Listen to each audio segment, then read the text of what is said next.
Hi, my name is Yulan, and I'm a developer advocate for Data Studio. In this video, we're going to talk about writing a configuration for a community visualization.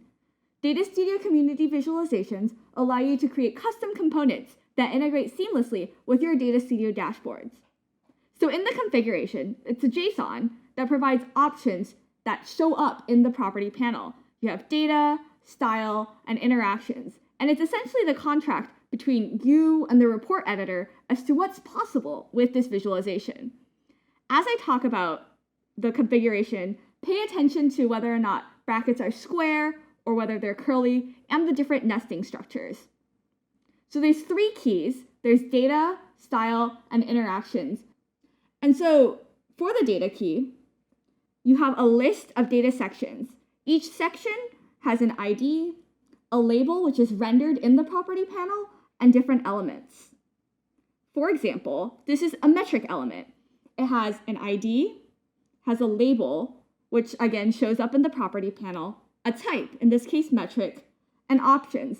So you can say there must be at least one field in here, or you can have up to 5 fields in here.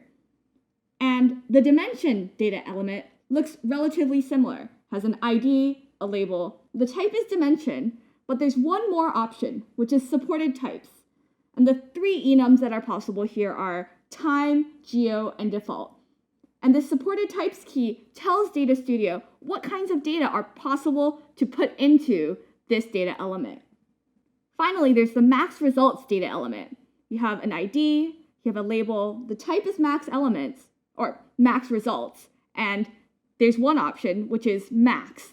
And this number configures how many results Data Studio will return to your visualization. In this case, Data Studio would only return up to 10 rows of data to the visualization. Now let's look at the style configuration. The style configuration is a list of style sections. So again, you have an ID, a label which is rendered in the property panel, and a list of elements. A style element looks something like this. You have an ID, which is used to access the selection later when you write your JavaScript, a label which shows up in the property panel, the type of style element, and a default value. Let's talk about the different style element types. So this is a non-comprehensive list, but what I want to show you here is that the type maps to the icon and the selector that is rendered in the property panel when you create a style element. And so you have different color selectors, an opacity selector, a checkbox, and a border radius selector shown on this slide. Next, let's talk about interactions. Interactions configuration is just a list of interactions elements, so there's no extra nesting here. And you have an ID, and you have supported actions. So in this case, I'm configuring a community visualization that supports chart filter interactions. If this were not configured, you would not be able to use this visualization to act on other charts in the Data Studio dashboard. So let's take a look at the property panel in Data Studio and how that maps to these different parts of the configuration. Here I have a community visualization that literally just renders a heading, but what we're interested in is the property panel. And so if you look at the data section of the property panel, this mandatory data is the data section label, and then X metric, Y metric, and Z metric are all data element labels. And I have it configured that there's a min of 1 and a max of 1 for each of these data elements. So Data Studio slots a field into them and also will not let me remove them because there is a minimum of 1 field in these.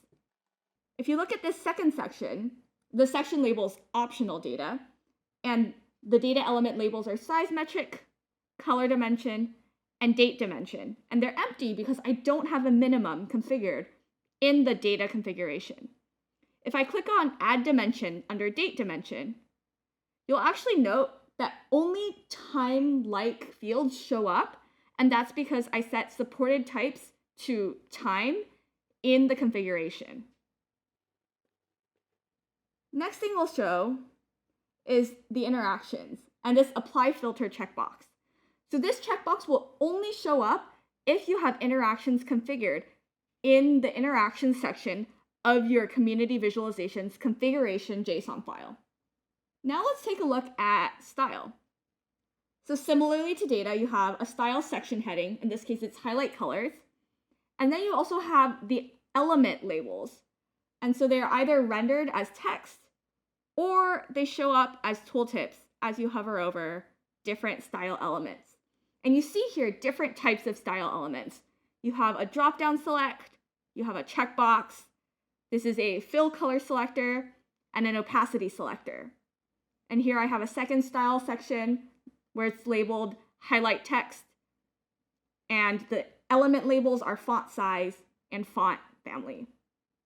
So let's take a breath. That was a ton of information about the configuration, but essentially what you need to know is that the configuration is a contract between the visualization developer and the report editor as to what options are available for the visualization, and these options show up in the property panel.